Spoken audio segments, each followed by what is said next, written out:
Capítulo 2. Depoimentos fantásticos. Já havia algumas horas que eu rodava em meu carro pelas ruas da desolada capital, sem destino certo. Por toda parte pairava no ar como que o cheiro de morte, destruição, perigo. De um modo geral, a cidade apresentava o mesmo aspecto em todas as suas áreas urbanas. Permaneciam quase desertas. A maioria das pessoas fugira para os campos. Talvez por isso, muitas estavam ainda com vida. Havia, entretanto, aglomeração de gente e confusão nas delegacias de polícia e nos quartéis do exército. Tratava-se, em sua maioria, de parentes e amigos dessa massa humana desaparecida misteriosamente. Analisando, concluí. Essas pessoas desaparecidas não podiam estar mortas, porque a maior parte dos lugares onde se encontravam na hora da ocorrência não fora destruída. Também não poderiam ter saído desses lugares, porque não houvera tempo para que o fizessem. Sabia-se que parte dessas pessoas desaparecidas, entre as quais muitas crianças, dormiam em suas casas na hora do acontecimento. Mas, inexplicavelmente, nesta manhã não se encontravam em seus quartos e nem em lugar algum. Suas roupas e seus pertences pessoais estavam intactos. Sumiram sem nada levar, nem mesmo dinheiro, talões de cheques ou documentos. Era imensa a confusão e o terror em grande número de lares. Como disse, eu rodava sem destino, mas uma ideia interessante surgira em minha cabeça fazia horas. Tinha em meu poder os endereços das pessoas visitadas por Fernando em companhia da missionária Noemi? Conforme consta das gravações nas fitas. Resolvi então pôr em prática essa ideia, procurando tais pessoas. Se as encontrasse, conversaria com elas ou com alguém da família, buscando esclarecimentos. Manifestava-se na verdade em mim, o jornalista, o repórter que sempre fui, a cata de notícias. O que eu desejava mesmo era tomar alguns depoimentos para as minhas reportagens sobre o mistério das pessoas desaparecidas. De posse das microfitas especiais do gravador de bolso, decidi ouvir alguns trechos dessas gravações. Vi nelas uma explicação. Estranhos acontecimentos, que me parecia menos absurda do que as dos cientistas e religiosos. Digo menos absurda, porque tudo a esta altura parece absurdo. Vou investigar os acontecimentos um por um. Ao ouvir agora a voz forte de Fernando, fui tomado de profunda tristeza. Chegamos a uma residência num bairro da parte norte da cidade. Naquela casa esperava-nos uma mocinha de uns 15 anos, de nome Maria do Carmo. Cristã muito fiel, mas que estava proibida pelos patrões incrédulos de ir às reuniões no templo. No momento encontrava-se só, pois os seus patrões haviam saído fazia algum tempo. Quando chegamos, percebemos que tinha os olhos inchados e vermelhos. Estivera lendo a Bíblia e chorando. Contou-nos como certo dia, desejosa de ir à igreja, foi às escondidas ao templo do pastor Marcos, em companhia de um casal vizinho. Ao regressarem, a sua patroa os estava esperando furiosa, e não só expulsou o casal de sua casa, mas maltratou Maria do Carmo. Deixou-a sem comer durante o dia seguinte, dando-lhe trabalho dobrado. Fora extremamente injusta, pois a mocinha sempre tivera bom comportamento. Maria do Carmo estava desesperada, não suportando mais os maus tratos. Não possuindo parentes que a amparassem, pois era órfã, necessitava daquele emprego. Tentará muitas vezes falar de Cristo aos seus patrões, mas eles blasfemavam de Deus e zombavam dela. Por isso deixará de falar-lhes nesse assunto. Noemi confortou-a e orou com ela, dizendo-lhe que permanecesse na fé em Cristo. Mesmo não podendo ir às reuniões, ela seria abençoada e Cristo a guardaria até o fim. Abraçou-a temamente e despedimo-nos. A mocinha ficou chorando, e vimos, ao passar defronte uma janela, que ela ajoelhara-se e estava orando e soluçando. Desliguei o gravador e, sem perda de tempo, dirigi-me para esse endereço. Tratava-se da casa de um abastado comerciante na ala norte da capital. A perguntei pela senhorita Maria do Carmo. Identificando-me como jornalista, fui atendido por uma senhora de rosto triste e amedrontado. O nervosismo daquela senhora era evidente. Disse-me que Maria do Carmo havia desaparecido. Já percorrera todos os vizinhos perguntando por ela, fora a polícia, mas até agora não se sabia do seu paradeiro. A senhora em questão era a patroa de Maria do Carmo, que trabalhava como doméstica naquela casa.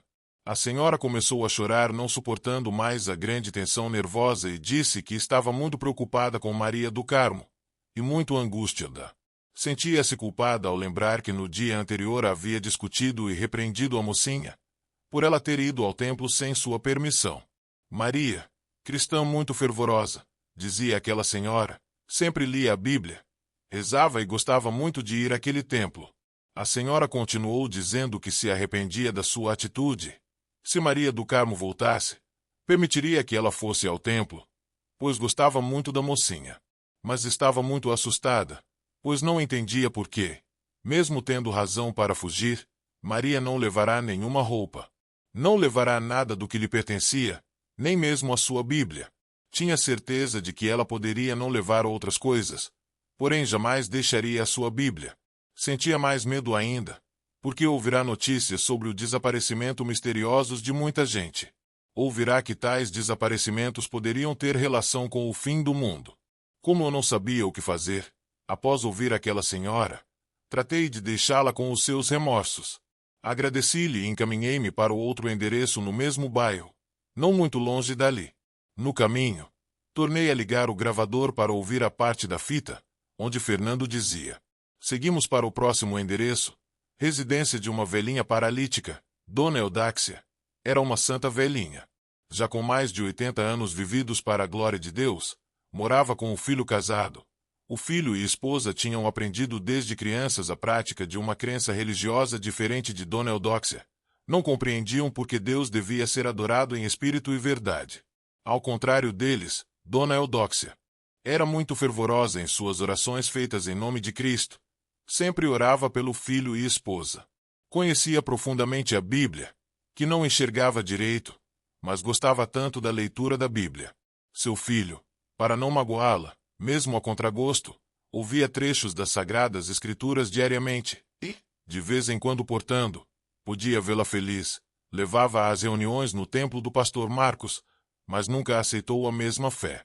Fomos recebidos pelo casal. Eram pessoas de fina educação e de posses. A casa era bonita e decorada com bom gosto. Tratava-se de pessoas amáveis e simpáticas. Acompanharam-nos até o quarto de Dona Eudóxia, que estava assentada numa cadeira de rodas. Dona Eudóxia ficou exultante portando, reconheceu Noemi e abraçou-a amorosamente. Noemi a chamava de você, Eudóxia, o que agradava em extremo a velhinha. Quanto à minha presença, ali, ela ficou uns instantes meio embaraçada tentando identificar-me. Não o conseguindo, pois não me conhecia, virou-se para Noemi e, sem dar tempo para que eu fosse apresentado, largou as suas conclusões numa torrente. Ah, o moço deve ser o seu noivo. Você merecia, minha filha, você merecia. Jesus ouvia minhas orações. Sempre pedi que Jesus desse um bom esposo para você. E olha que é simpático e forte. Que bênção! Que bênção! Como é mesmo o seu nome, meu filho? Perguntou-me ela por fim.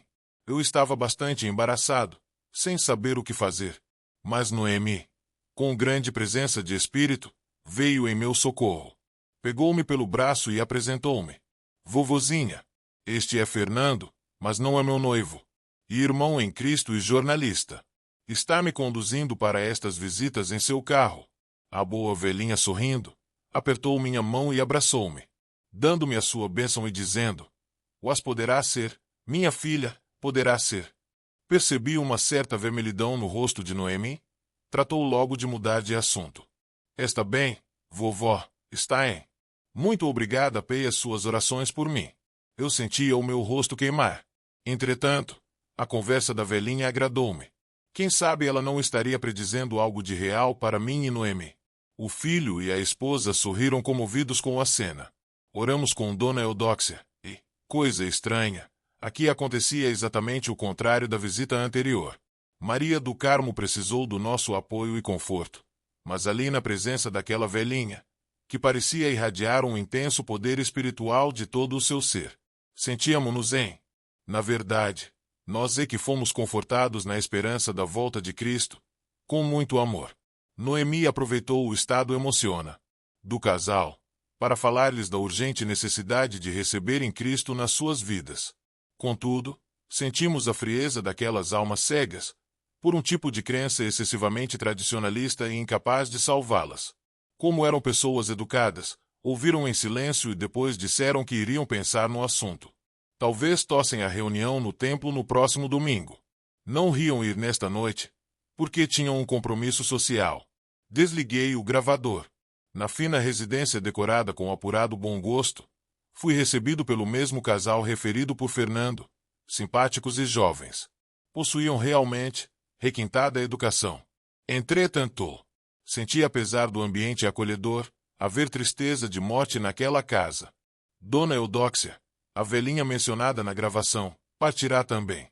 O moço, como sua esposa, estavam desesperados com a repentina partida da velhinha. Perguntei quando ela havia falecido, mas não conseguiram responder. Insisti, e por fim o rapaz falou muito emocionado. Aí é que está. Senhor Jacques, ela não faleceu, ela desapareceu. Desapareceu. Exclamei surpreendido. Mas corno. Conte-me tudo. Minha mãe sofria de paralisia nas pernas há muitos anos, e só andava em cadeira de rodas. Não podemos entender o que aconteceu. Não há explicação lógica. Na noite anterior, ela desejou ficar em seu quarto na cadeira de rodas, manuseando a Bíblia e rezando antes de ir para a cama. Foi sempre muito fiel à sua religião. E quando eu podia, fazia a vontade dela, levando-a às reuniões em sua igreja.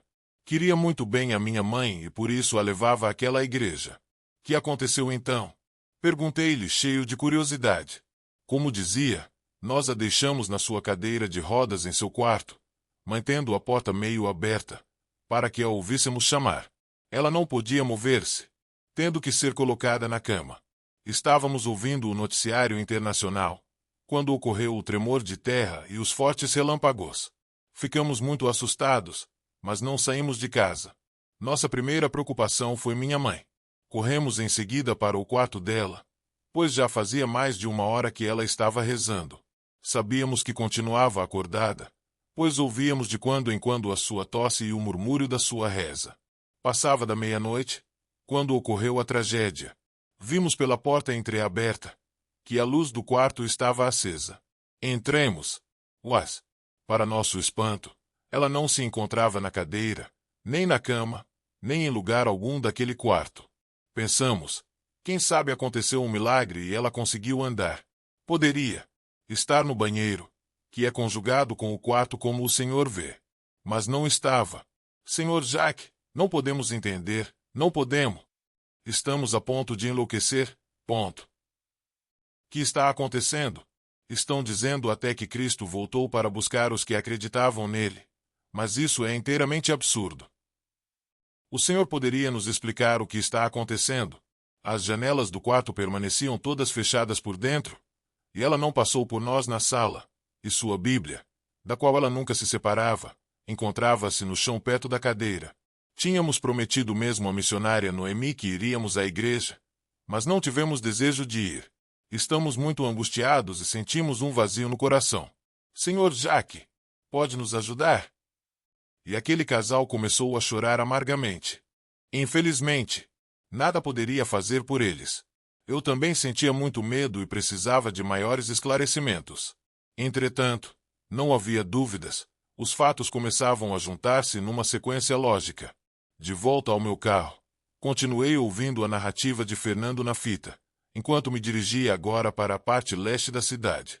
A família que visitamos em seguida pertencia à classe operária e, devido à minguada renda, levava uma vida muito modesta. Havia pobreza sim naquela casa, mas não miséria. Tudo simples, tudo muito humilde, mas limpo e bem cuidado, denotando o capricho e o bom gosto da dona da casa. De Esther era casada com o senhor Eupídio, operário de uma grande fábrica. Mulher muito fiel a Cristo, de vida exemplar e de bom testemunho, de muita oração. E sempre fazendo o bem, sem olhar a quem. Frequentava a igreja do pastor Marcos, e sua maior alegria era participar dessas reuniões. Havia, porém, um problema muito grave no seu lar. Casada há 10 anos, somente agora nascerá o seu primeiro filho, que estava com 5 meses. Mas, nesses 10 anos de casada, sua felicidade nunca fora completa, pois seu esposo não acreditava em Deus e não aceitava a Cristo. Além disso, era terrivelmente viciado na bebida e no jogo. Possuía temperamento muito violento. Dona Esther só podia ir às reuniões no templo, quando ele a deixava, e isso mesmo, em companhia de uma família vizinha. E dificilmente ele permitia. Quando ela se batizou às escondidas de seu marido, de alguma forma ele ficou sabendo, e chegou a agredi-la a socos, machucando-a bastante. O sofrimento dessa mulher era terrível, pois, de sábado para domingo ele costumava também ficar pelos bailes até altas horas da madrugada.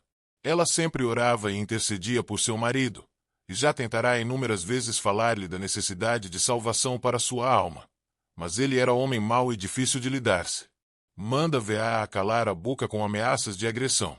Chegamos numa hora que sabíamos ele não estaria em casa, pois, do contrário, seria impossível a nossa visita. O senhor Eupídio estava trabalhando e o seu turno na fábrica Sé terminaria às 11 horas da noite.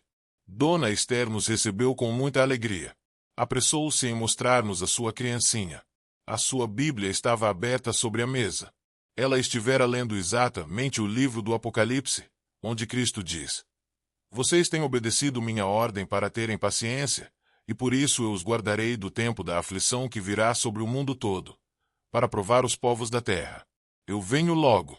Guardem o que vocês têm, para que ninguém roube o prêmio da vitória de vocês. Embora demonstrasse imensa alegria pela nossa presença, percebia-se as marcas de grande sofrimento em suas faces e nos fios de cabelos já grisalhos. Ofereceu-nos um café com bolinhos caseiros, que aceitamos com prazer, pois estávamos com fome. Ela estava triste, pois desejava ir a uma das reuniões na igreja, mas não poderia.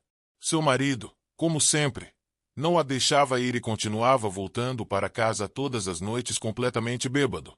Estava, ao mesmo tempo, assustada com os acontecimentos que vinham ocorrendo no mundo, e disse-nos que tinha um forte pressentimento de que nunca mais poderia ir à igreja do pastor Marcos, ou a qualquer outra. Não sabia explicar por quê, mas tinha esse pressentimento. Noemi procurou confortá-la, lendo-lhe alguns trechos das Escrituras Sagradas. Enquanto ela chorava abraçando-a, saímos antes que todo o mundo começasse a chorar também. Acabando de ouvir este trecho da fita, eu já me sentia bastante impressionado, mas ainda não achava prudente chegar a alguma conclusão. Acabará de dobrar uma esquina e estacionei defronte da tal casinha humilde. O homem que me recebeu e fez-me entrar era de fato a pessoa mencionada por Fernando na gravação. Chamava-se Eupídio, e percebia-se que não tinha mais do que instrução primária. Disse-lhe o meu nome bem devagar, pois parecia alcoolizado. Era evidentemente um homem muito transtornado. Possuía todos os sinais de um viciado em álcool, mas naquele momento ele não estava embriagado. Entretanto, havia algo de errado com o homem. Ficamos alguns segundos em silêncio. Resolvi, então, quebrar esse silêncio, fazendo-lhe algumas perguntas, embora não esperasse respostas muito coerentes. Senhor Eupídio, o senhor parece muito preocupado. Algum problema grave? Não tenho problema grave. Nada mais, amigo, é grave. Respondeu o homem com voz pastosa. Sua esposa, D. Esther, encontra-se em casa?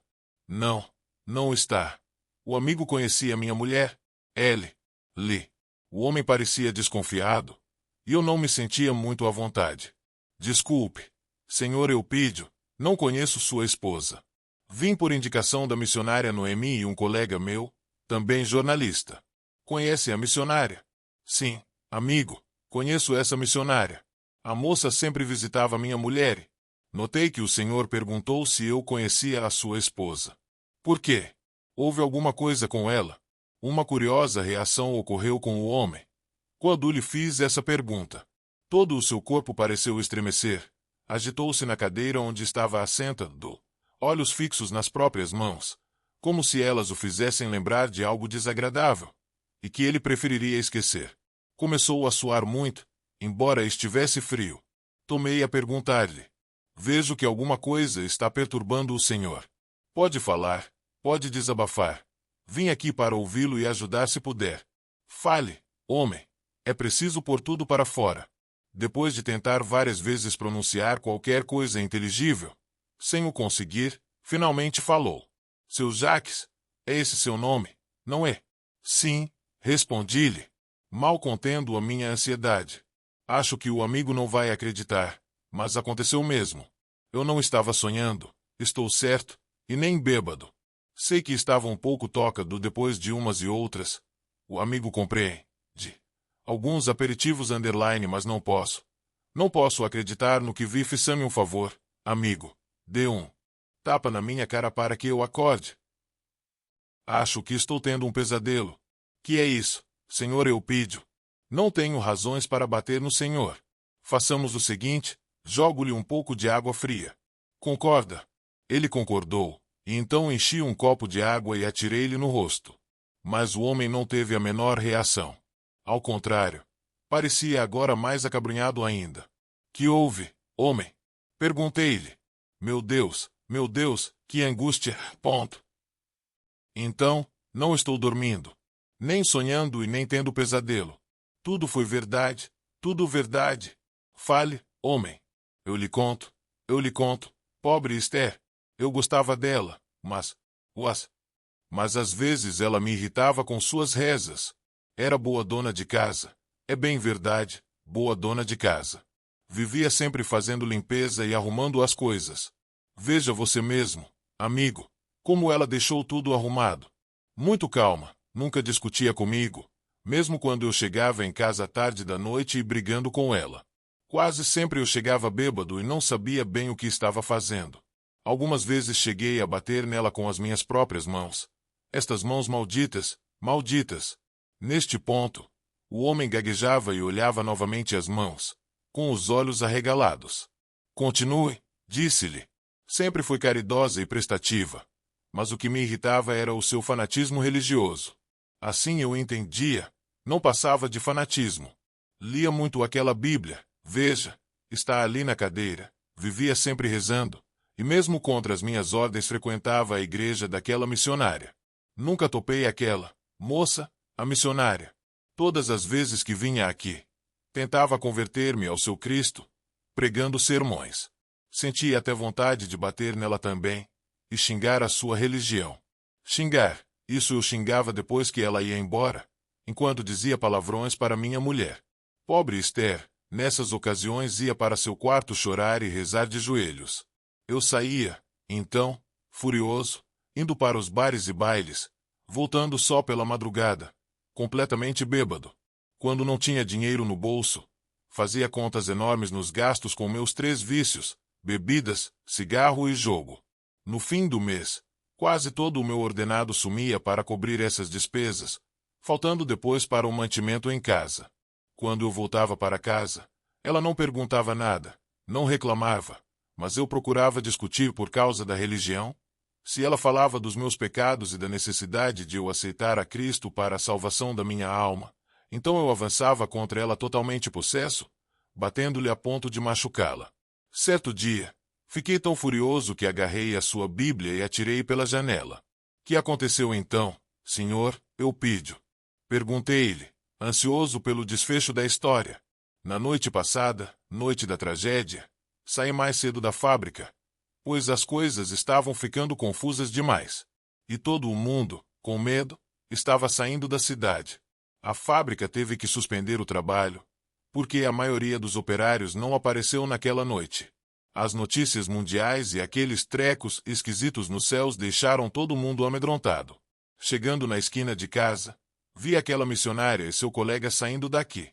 Revoltado, resolvi ir para o bar.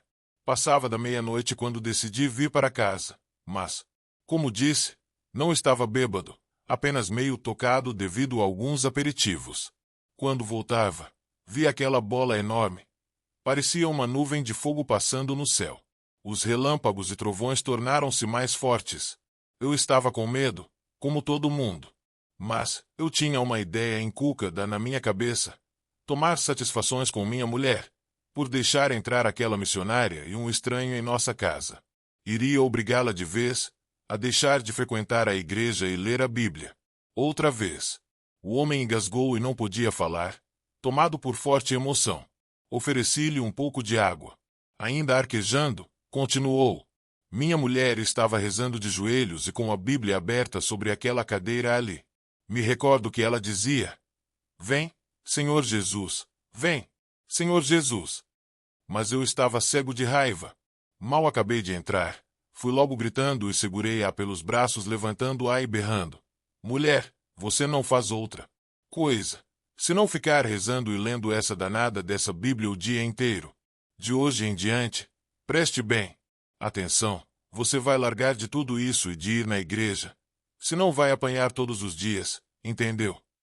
Ela olhou bem nos meus olhos, enquanto eu sacudia e dava tapas nela, e disse: Nunca, nunca deixarei o meu Senhor Jesus. Arrepende-te de teus pecados agora, e salva-te ou não haverá mais tempo. Eu a sacudi mais ainda, com muita raiva. Mas uma coisa esquisita aconteceu então, e minhas mãos ficaram sem força alguma, e senti meu corpo paralisado. O olhar de Esther estava firmado em mim e brilhava muito. Ela continuava dizendo: Senhor Jesus, tu chegaste. Vem, Senhor. Não posso crer. E vi então uma luz tão forte, mas tão forte mesmo, cobrir todo o corpo de Esther, e ela, a rainha Esther, que eu tanto maltratei, sumiu no ar dentre as minhas mãos, diante dos meus próprios olhos.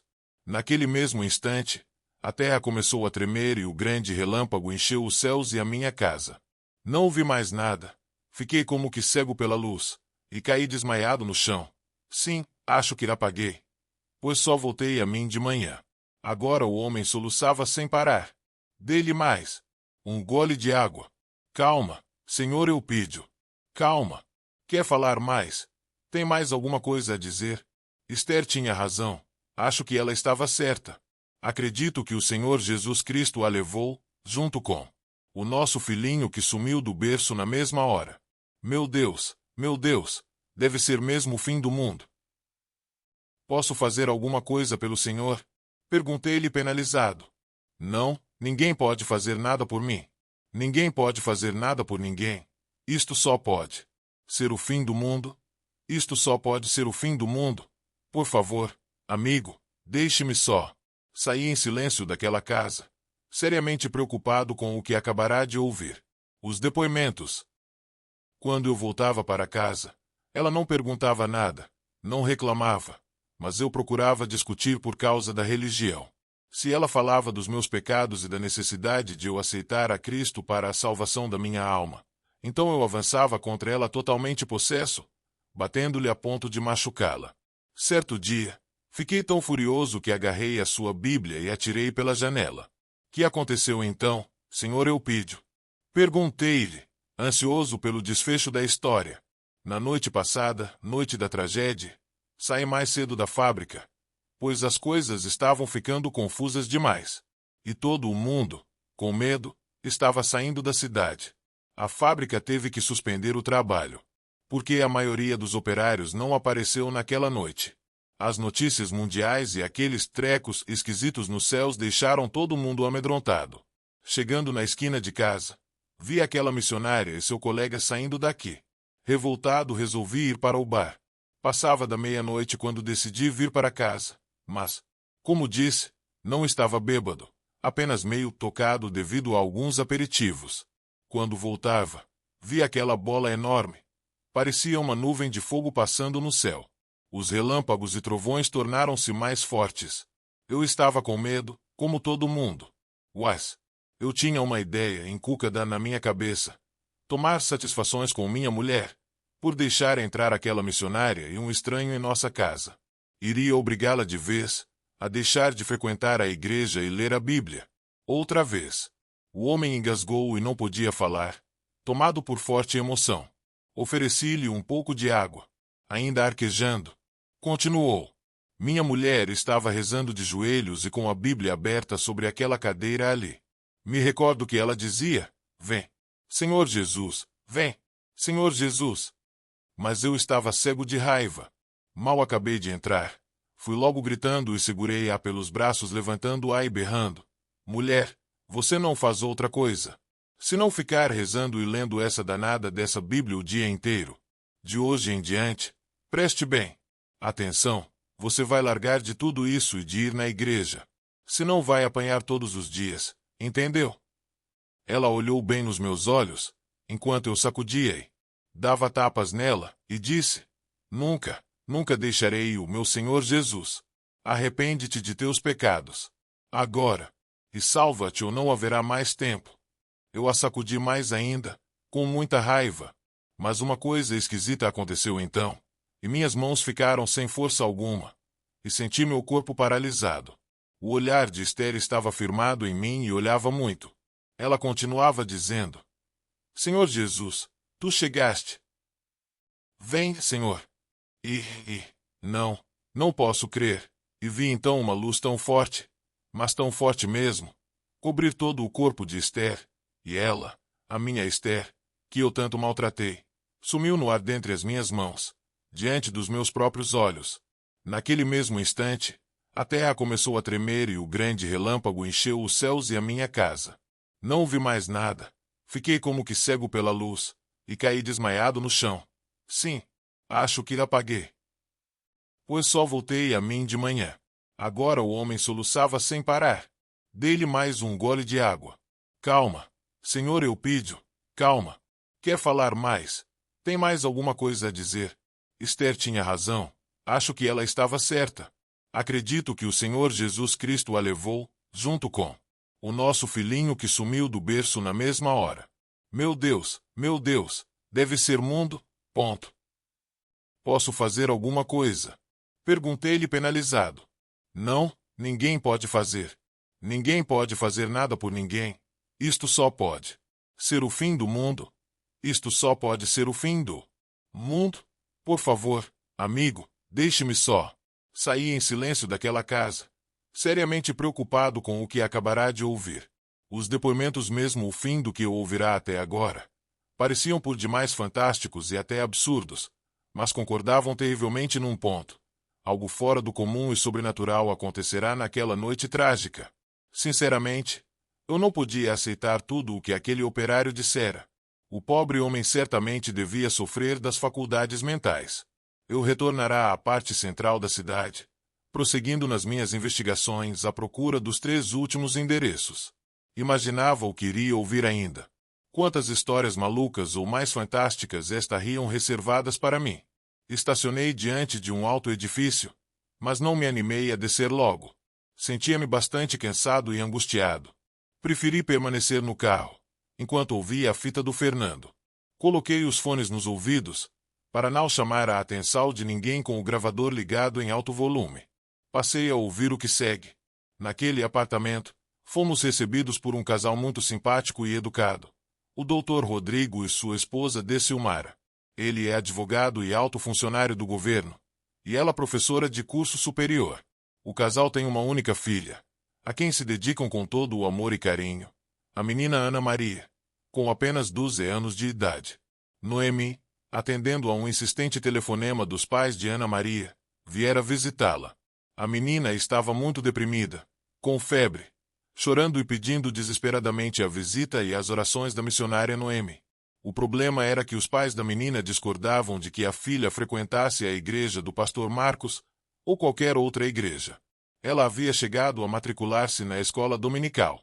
Seus pais eram seguidores de uma filosofia profundamente materialista. Portanto, a crença da filha viria a chocar-se com seus princípios.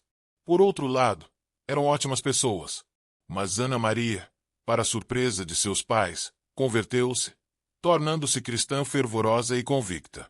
Tal situação causou certo descontentamento ao casal, visto que o seu maior desejo era encaminhar sua querida filhinha nas altas camadas sociais e prepará-la para a vida, mediante cursos universitários, nas mais renomadas universidades.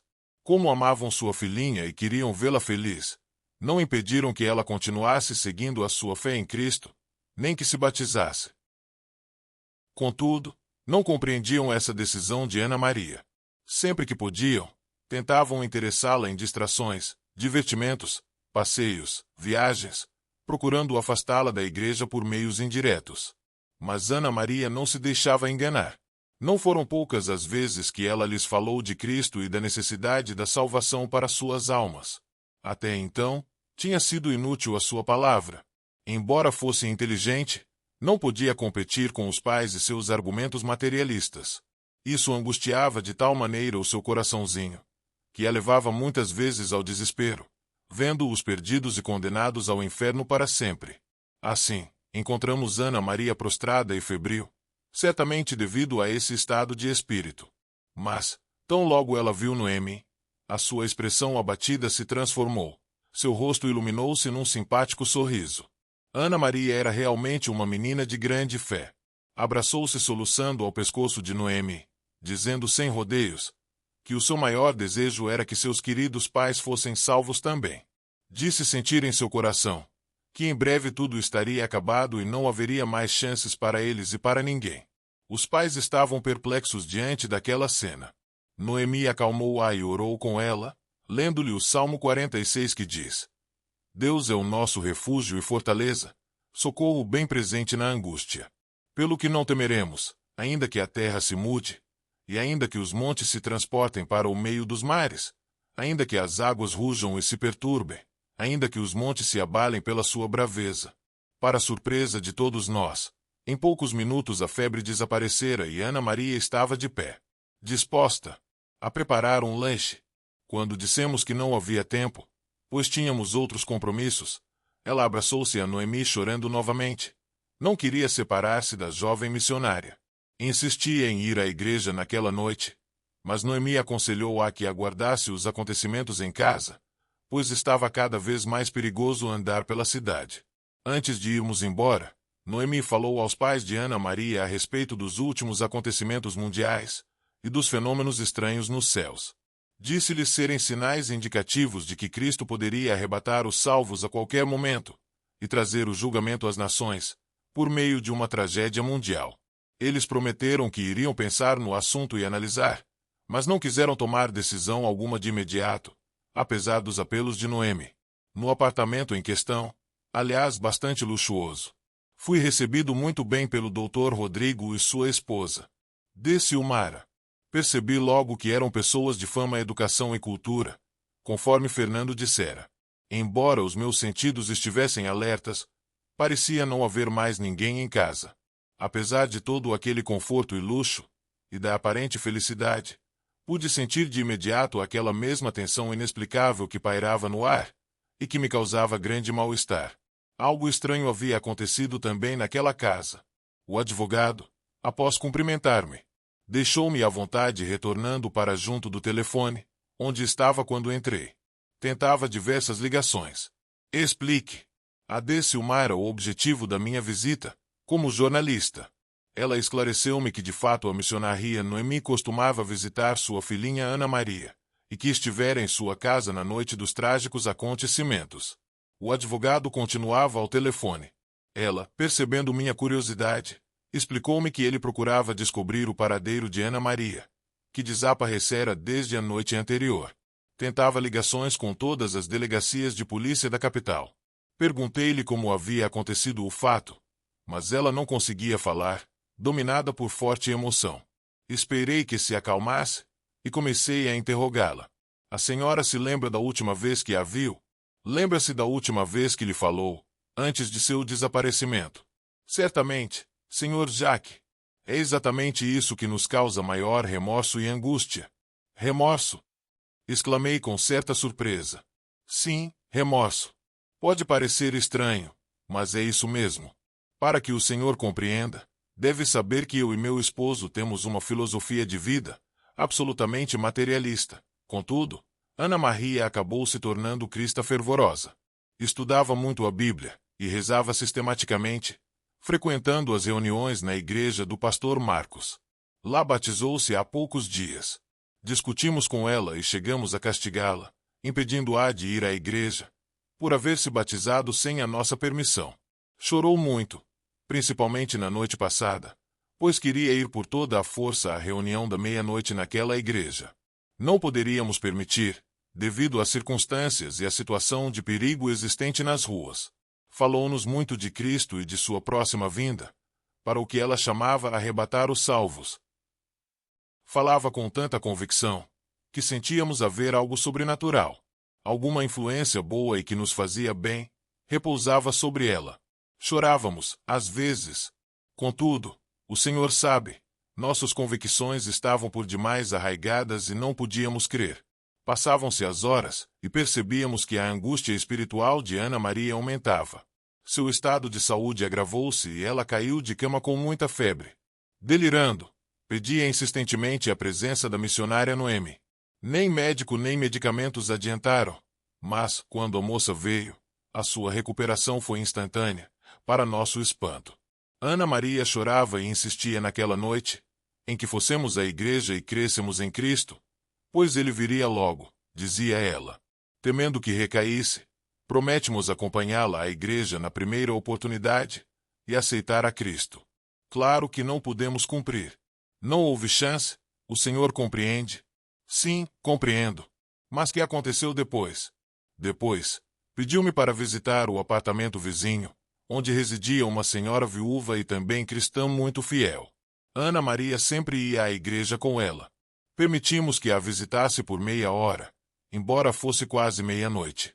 Já na porta, ela virou-se, sorriu para mim e meu marido, e acenando com uma das mãos disse: "Muito obrigada, mamãe e papai, por vocês haverem prometido ir comigo à igreja.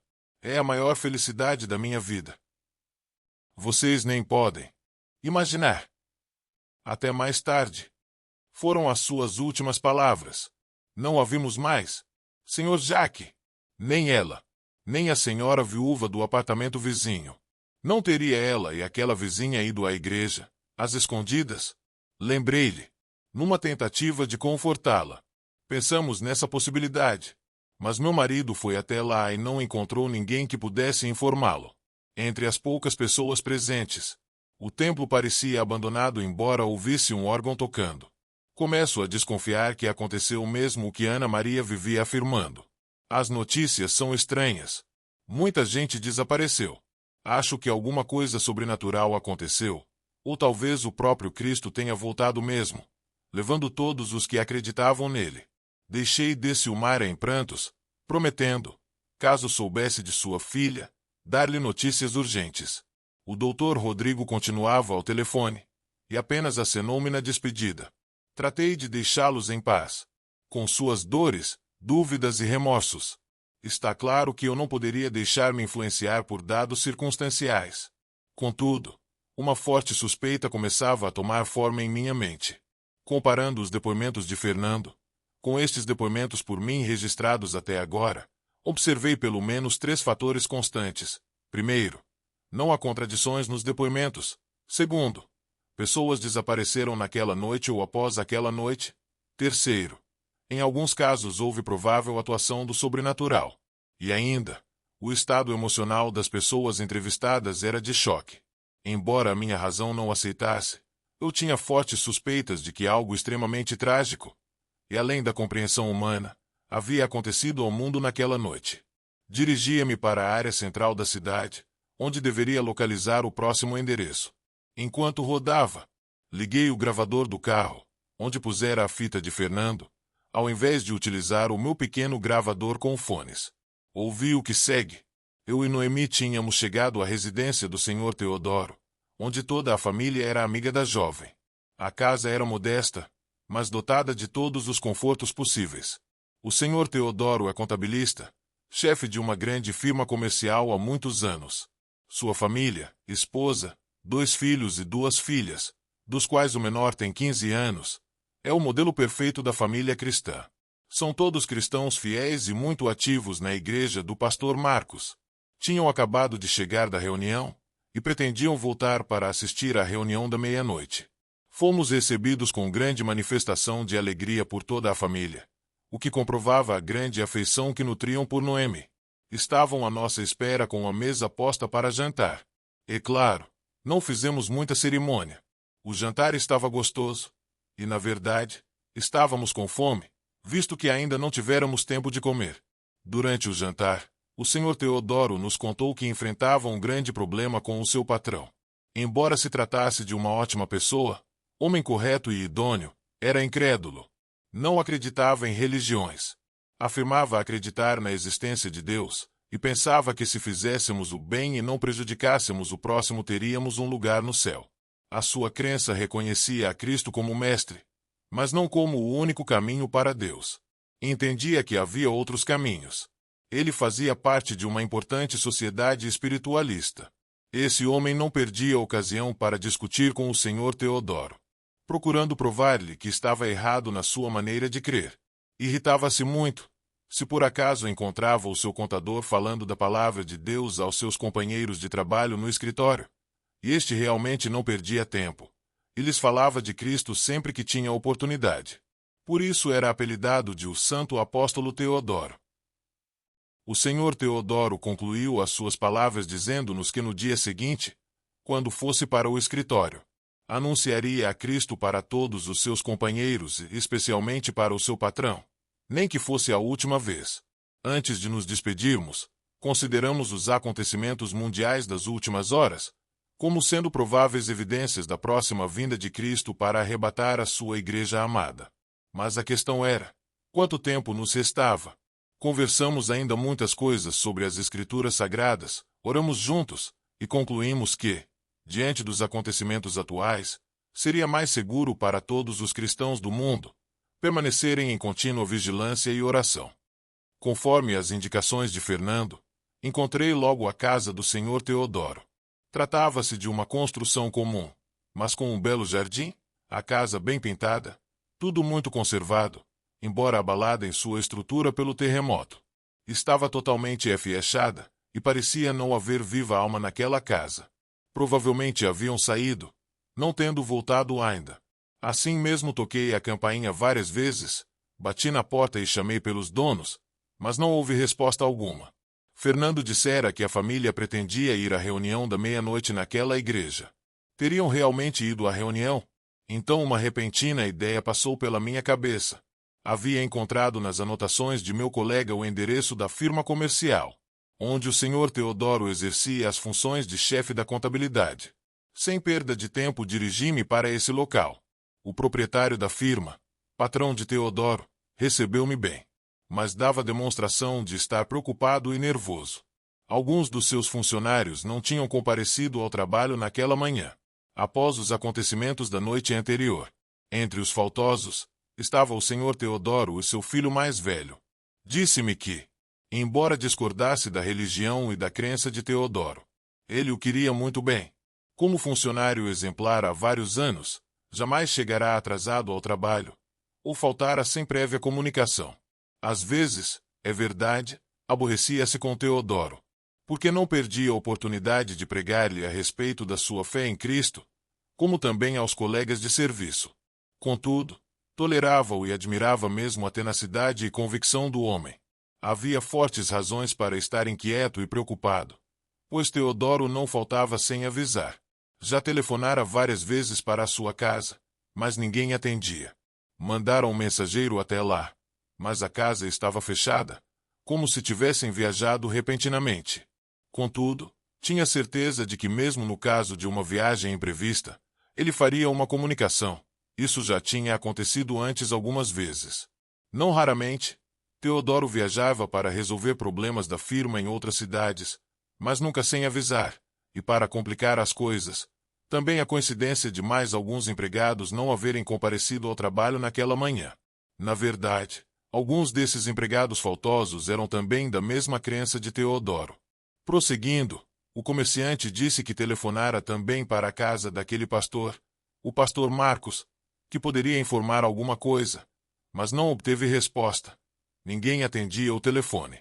Um mensageiro enviado à casa do pastor voltou com a estranha informação de que tanto o templo como a casa do pastor estavam completamente abertos e que não havia ninguém, como se todos tivessem saído às pressas, abandonando tudo diante de um grande perigo, apesar de ouvir o som de um órgão tocando. Ouros negros ouvindo também o relato daquele homem. Um grande medo começou a apossar-se de minha alma. Pensando outra vez naqueles fatores constantes que eu havia observado em todos os depoimentos, tinha agora mais certeza do que nunca de que alguma coisa inexplicável e aterrorizante havia acontecido. Talvez não fosse aterrorizante para essas pessoas desaparecidas, mas para nós que não tínhamos desaparecido. Por mais simples que fossem esses depoimentos, tinham um fator comum sem contradição alguma. Pessoas haviam desaparecido misteriosamente no mundo inteiro, todas naquela noite trágica. Seria uma ocorrência sobrenatural ou natural? Se natural, Essas pessoas seriam, mais cedo ou mais tarde, encontradas vivas ou mortas. Se fosse uma ocorrência sobrenatural, tais pessoas poderiam ser encontradas. E se o fossem, em que circunstâncias? Ou nunca mais seriam encontradas nem vivas, nem mortas? Quem poderia esclarecer tudo isso? Eu estava com muito medo. Tais depoimentos eram realmente fantásticos demais. Talvez eu devesse ouvir alguns líderes religiosos também. Sim, eu ia fazer isso. Mas antes, tinha que fazer mais 2 visitas para investigações naqueles endereços mencionados por Fernando. Apertei a tecla do gravador e a voz possante de Fernando fez-se ouvir, prosseguindo no seu relato. Paramos diante de uma rica mansão, situada numa das superavenidas da capital. Uma empregada, vestida com seu uniforme serviço, veio atender fazendo-nos entrar. Aguardamos numa bem mobiliada e finamente decorada sala de visitas. Estávamos na residência do famoso multimilionário e banqueiro Sandoval de Azevedo Silva e Melo. Famoso tanto milhões que possuía, como pela sua impiedade, de várias fábricas, empresas comerciais, edifícios, mansões, fazendas, etc. Era também um dos maiores acionistas de uma importante rede bancária do país. Homem de grande cultura, dono de vários títulos universitários, economista famoso, era, entretanto, temido por causa do seu poder e da sua impiedade. Não acreditava absolutamente em Deus nem em religião alguma. Sua filosofia de vida era puramente materialista. O seu Deus era o dinheiro. Embora fosse muito educado, possuía temperamento bastante nervoso e até violento, não sendo fácil lidar-se com tal espécie de pessoa. Sua esposa, de Mercedes, era exatamente o contrário. Extremamente dócil e de temperamento calmo, cristã fiel e temente a Deus, contrabalançava dessa maneira o gênio às vezes irritadiço e intolerante de seu marido. Não tinham filhos. Para o Dr. Sandoval, isso não causava nenhuma preocupação. O seu envolvimento com seus negócios tomava todo o seu tempo, e pouca atenção dava à vida no lar. É claro que, no seu entenda, dando à esposa tudo o que ela desejava, e o do conforto, isso seria suficiente para uma vida feliz. Mas para de Mercedes, o fato de não ter tido filhos causava-lhe profunda tristeza, fazendo com que sentisse a sua enorme solidão. Devido a uma grave enfermidade, tornará-se estéril definitivamente. Pensara na adoção de uma criança, mas o marido se opunha. Por causa dela, estávamos fazendo aquela visita. Ao momento, o Dr. Sandoval não se encontrava em casa. Na verdade, eles saíram um tanto desesperado, ao receber um telefonema a respeito de uma perigosa desvalorização de numerosas ações de petróleo que havia adquirido. Isso poderia significar milhões e milhões de cruzeiros de prejuízo. Tal desfecho nos negócios do petróleo já se temia há longo tempo. Com a crise criada no Oriente Médio, as nações prejudicadas começaram a pesquisar e aperfeiçoar novos tipos de combustíveis para motores. Além disso, já estava em seus últimos testes a maior invenção de todos os tempos, projetada por uma equipe de cientistas e engenheiros da Divisão Atômica Internacional e Pesquisas Cibernéticas, o motor de aceleração iônica. Esse tipo revolucionário de motor dispensaria rodas nos veículos terrestres e poderia ser utilizado com o máximo rendimento em aeronaves e espaçonaves. Uma vez reduzido o consumo de petróleo no mundo para fins de transporte, haveria até excesso do produto para industrialização, e o seu custo seria bastante reduzido. Pelo que ouvimos de Mercedes, a coisa parecia estar se tomando realidade. Uma crise jamais vista. O Dr. Sandoval saíra pela manhã e telefonara 1 hora depois, avisando que provavelmente iria ao Rio de Janeiro. Ela já estava habituada a essa maneira de viver do marido. Não se queixava a ninguém, nem mesmo aos seus parentes. Procurava contornar a situação sempre que necessário, com sua fé em Cristo. A única pessoa com quem ela desabafava sobre seus temores e angustias era com Noemi. Não aparentava a idade que tinha, 40 anos, porém muito menos. O Dr. Sandoval já andava pelos 50. Imediatamente percebemos que ela necessitava de muito apoio e carinho cristão, mais do que nunca. Estava por demais assustada. Recebeu-nos com irreprimível alegria. Contudo, podia-se perceber uma intensa angústia em seus olhos. Quanto ao Dr. Sandoval, se por acaso chegasse, não nos perturbaria. Isso ele tinha a seu favor. Nunca procurou impedir a fé de sua esposa, embora tal atitude nele parecesse incrível. Sempre atendia e tratava razoavelmente os amigos dela, desde que não tocassem em assuntos de religião. Se o fizessem, as relações de amizade seriam cortadas de imediato, e tais pessoas não teriam mais chances com ele. A não para negócios. Noemi deixou-o à vontade para que ela pudesse desabafar, o que fez sem perda de tempo. De Mercedes começou a falar, mas tremia tanto, que chegou a desculpar-se pelo seu nervosismo. Tivera um sonho na noite passada, e viu os céus se abrirem com uma luz extraordinariamente forte. Iluminou toda a terra, e, entre relâmpagos e trovões, ouviu a poderosa voz do Senhor Jesus Cristo, convidando os salvos a subirem, mas não via o Mestre. Sentia-se muito angustiada e com medo. Mas, repentinamente começou a sentir um estranho e intenso bem-estar e uma alegria, como nunca antes sentirá em momento algum de sua vida. Ao mesmo tempo, sentiu como se estivesse flutuando no ar e, para seu espanto, estava não somente flutuando, mas estava subindo como que atraída por uma grande força magnética. Viu que uma imensa multidão de pessoas também subia, todas com roupas resplandecentes. Entretanto, uma certa tristeza invadiu o seu coração por um pouco. Sabia que seu marido esposo não estava ali com ela, e nem os parentes dela. Perderá a conta das vezes em que havia falado a respeito de Cristo a eles, mas nunca quiseram crer. Por isso haviam ficado para a condenação eterna. Prosseguindo no relato do sonho, ela nos disse que à medida que subia, a luz maravilhosa ia se tornando multicolorida e aumentando de intensidade. Ela então começou a ouvir o som de um coral celestial, incomparável a qualquer peça aqui da terra. No momento em que pensava que ia ver o rosto do Senhor Jesus Cristo, acordou e compreendeu que não passava de um sonho. Pela manhã, antes que seu esposo saísse, contou-lhe o sonho e insistiu desesperadamente com ele para que entregasse o coração a Cristo. O Dr. Sandoval chegará a rir, dizendo que ela estava impressionada com sonhos, e que tudo isso não passava de superstição. Para acalmá-la, prometeu pensar no assunto. Justamente naquele instante, o telefone tocou, recebendo ele a notícia alarmante sobre a desvalorização das ações de petróleo. Mal se despedindo dela, saiu apressadamente. Chorando, ela nos disse que tinha a forte impressão de que não o veria mais. Estava certa de que o sonho fora de fato uma visão do que iria acontecer em breve. O Senhor Jesus Cristo certamente estava prestes a vir arrebatar a sua igreja amada. Noemi nada podia dizer, senão confortá-la com a palavra de Cristo e orar com ela. Antes de sairmos, Noemi leu-lhe a seguinte passagem das Sagradas Escrituras. Aí ouvi um som que parecia a voz de uma grande multidão, como o barulho de uma grande cachoeira, ou como fortes trovões, dizendo: Louvem a Deus. Porque o Senhor nosso Deus Todo-Poderoso é Rei. Fiquemos alegres e contentes. Louvemos sua grandeza. Porque chegou a hora da festa de casamento do Cordeiro, e a noiva já se preparou. Ela recebeu linho finíssimo, brilhante e puro para vestir. O linho são os atos puros do povo de Deus. Então o anjo me disse: escreve isto. Felizes os que foram convidados para a festa de casamento do Cordeiro. Rodei mais alguns minutos, antes que localizasse a rica e suntuosa mansão num dos mais belos bairros residenciais da capital. De acordo com o relato de Fernando, não podia haver dúvidas, devia tratar-se da mesma mansão do tal Dr. Sandoval.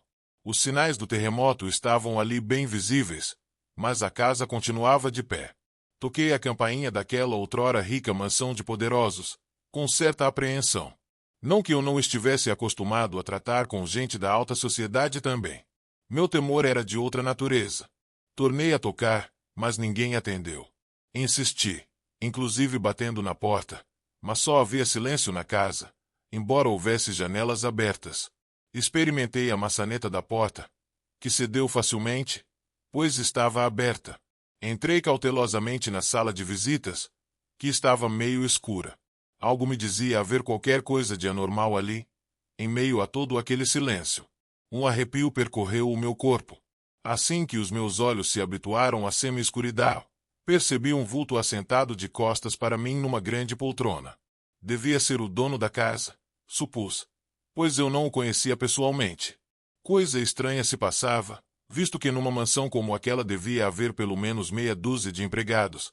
Mas naquele momento parecia não haver mais ninguém em casa, além daquela pessoa na poltrona. Parei à entrada, prudentemente, e falei: "Com licença, doutor, posso entrar?" "Desculpe." Bati, mas ninguém atendeu. "Tenho a honra de falar com o Dr. Sandoval." Esperei um pouco, mas não houve resposta. Avancei um pouco. A pessoa parecia estar dormindo ou embriagada. Um arrepio mais forte tornou a percorrer todo o meu corpo, pois comecei a sentir algo sobrenatural naquela casa. Aproximei-me mais. Podia ouvir perfeitamente, no medonho silêncio da rica mansão, o som de uma forte respiração. Chamei outra vez. "Com licença, Dr. Sandoval. Posso ajudá-lo em algo?" O homem não se movia. Então, olhando mais atentamente, compreendi o mistério. Horrorizado, vi que o homem estava morto, tendo um buraco de bala na fonte do lado direito, de onde escorrera um fio de sangue agora já coagulado.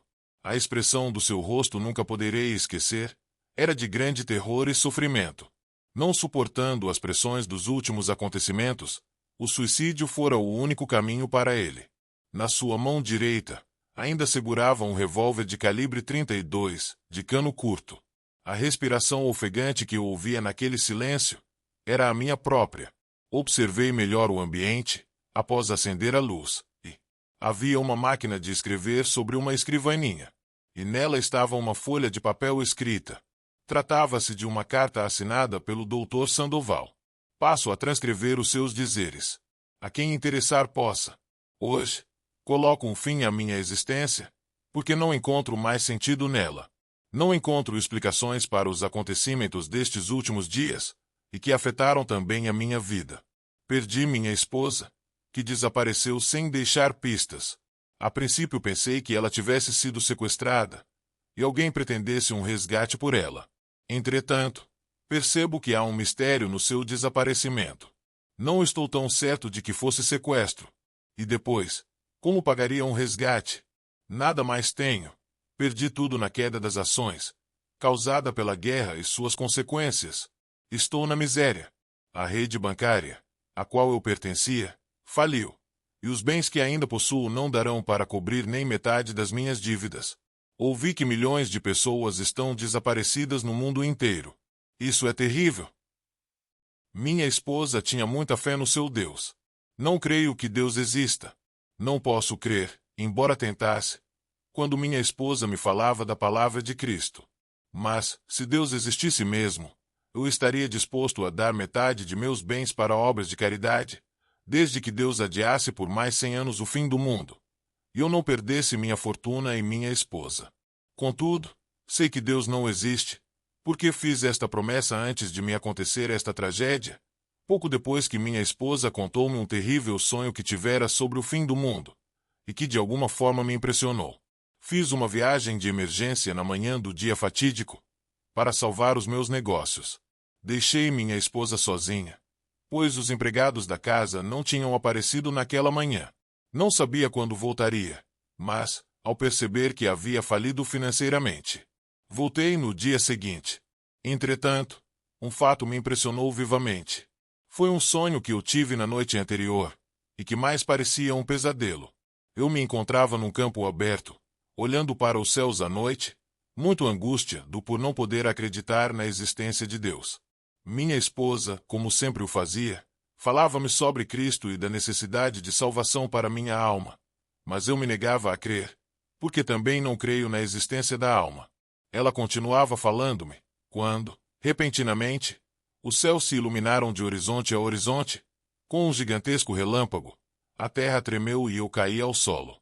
Vi então, espantado, minha esposa ser envolvida por uma luz que foi se tornando cada vez mais forte, enquanto o seu rosto parecia transfigurado, e dizia: "Senhor Jesus, você voltou.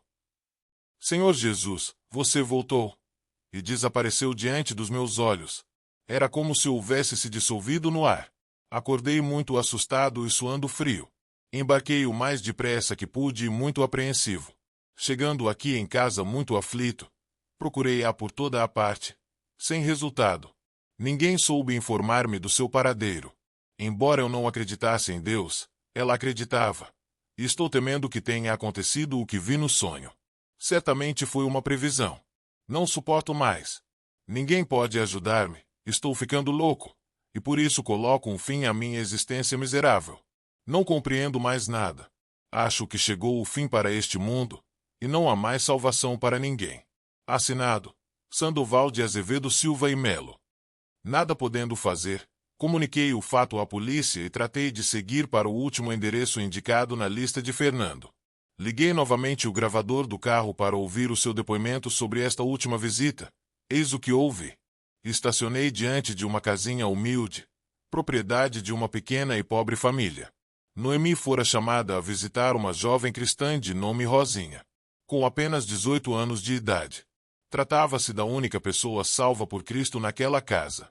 Sendo ela muito fiel a Cristo, nunca se cansava de anunciar as boas novas de salvação para seus familiares e vizinhos. Mas não acreditavam. Rosinha estava muito doente e às portas da morte, com o mal no coração. O seu maior desejo era falar com a missionária Noemi, antes de partir para o encontro com Cristo, como dizia. Entretanto, o que Noemi temia havia acontecido. Não pudera alcançar Rosinha com vida, pois quando ali chegamos, a morte já estava presente. Alguns vizinhos e parentes estavam no velório. Casa muito pobre. As pessoas ali presentes não possuíam qualquer esclarecimento espiritual. A crença daquelas pessoas firmava-se em crendices e superstições. Fomos recebidos com certa desconfiança. Noemi, porém, já se tomara muito conhecida dos familiares e vizinhos de Rosinha. Não se convertiam, mas estimavam a missionária que sempre os ajudava com alimentos e roupas. Ao contemplar o rosto de Rosinha no seu caixão mortuário, Noemi não se conteve, e as lágrimas começaram a rolar-lhe pelas faces cansadas. Sentia profunda dor em seu coração, por não encontrá-la com vida. Coloquei timidamente minha mão sobre o seu ombro, numa tentativa de confortá-la, embora não tivesse muito jeito para isso. Soluçando muito, foi aquietando-se aos poucos. O rosto de Rosinha mantinha uma coloração levemente rosada, não dando aparência de estar morta. A sua expressão de tranquilidade e alegria parecia ser de quem vira e ouvirá coisas celestiais. Aparentava, na verdade, estar adormecida. Noemi, enxugando as lágrimas, abriu a Bíblia. Olhando firmemente para as pessoas ali presentes, disse: Ouçam todos vocês. Rosinha foi para o céu e está salva. Está com o Senhor Jesus Cristo. Não pude vê-la antes que partisse, mas sei que ela está muito feliz agora. Escutem, essa felicidade e certeza da salvação pode-se ver no seu rosto. Olhem a sua expressão feliz. Vocês não percebem isso? O seu corpo está aqui, o seu espírito está com Cristo, esperando a hora da ressurreição, para a vida eterna. Se vocês entregarem a seus corações a Cristo, serão salvos agora e terão a vida eterna. Nenhum de nós poderá escapar à morte, pois isso está determinado por Deus. Portanto, nenhum de vocês escapará de morrer. Você precisa ter certeza para onde irá depois da morte. Se irá para o céu, ou se para o inferno. Essa certeza, só Cristo pode dar a você. É Ele quem diz: Eu sou a ressurreição e a vida. Quem crê em ainda que morra, viverá. E quem vive e crê em mim, nunca morrerá. Você crê nisto? Escutem, Cristo voltará logo para levar os salvos e julgar os maus. Ele disse também: Não fiquem tristes e preocupados. Confiem em Deus e confiem também em mim. Na casa de meu pai há muitos lugares, e eu vou preparar um lugar para vocês. Se não fosse assim, eu já lhes teria dito. E depois que eu for e preparar lugar, voltarei e os legarei comigo, para que vocês estejam onde eu estiver. Quantos de vocês querem entregar o coração ao Senhor Jesus Cristo agora, para serem salvos? Quantos querem levantar as mãos, afirmando que aceitam Cristo, para ganharem a vida eterna? Ao levantar a sua mão, você estará confessando que é pecador e precisa do perdão de Cristo. Ele foi crucificado por você também. Mas, ao confessar, você estará perdoado e o sangue de Cristo, o Filho de Deus, o purificará de todo o pecado. Havia naquela apertada salinha umas 20 pessoas. Contudo, apenas o pai de Rosinha, que estava bêbado como sempre, e uma velhinha levantaram as suas mãos atendendo ao apelo de Noemi. Esta colocou as suas mãos sobre as suas cabeças, e orou com eles e os confortou.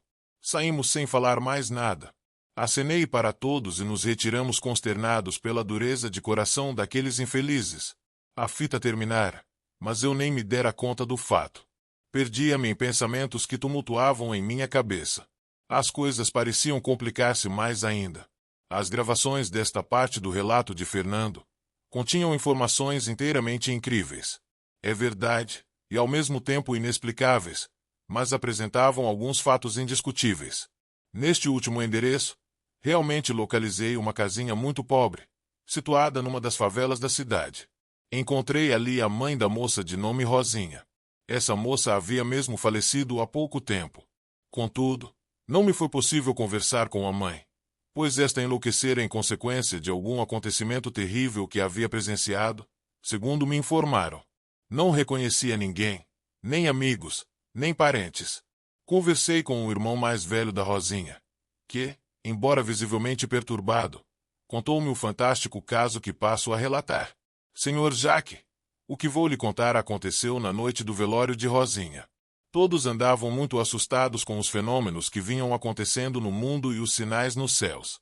Havia um pequeno grupo de parentes e vizinhos na ocasião, e Rosinha estava muito bonita no seu caixão enfeitado de flores.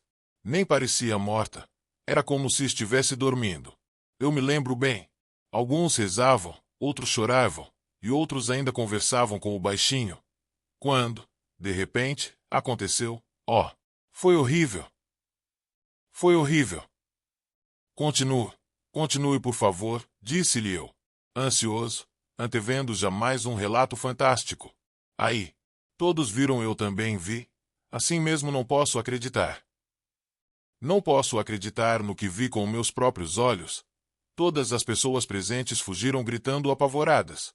Minha mãe, como o senhor pode ver, ficou louca. Que aconteceu? Perguntei-lhe, já impaciente e imaginando o que iria responder. Repentinamente, a terra começou a tremer e os céus se iluminaram com um clarão muito forte. Como um relâmpago que durou alguns segundos. Ouvimos gente gritando pelas ruas e correndo. Todos nós ficamos meio paralisados, e no mesmo instante o caixão de Rosinha ficou coberto de uma luz incrivelmente brilhante e... Meu Deus! Não é possível. Acho que também vou ficar louco. E então a defunta levantou-se de pé no caixão, viva e sorrindo, e falava: És tu, Senhor Jesus. Tu vieste. Não parecia preocupar-se conosco. Olhava fixamente para cima, como se visse alguma coisa que não víamos. Continuamos olhando paralisados. Vimos quando ela sumiu no ar.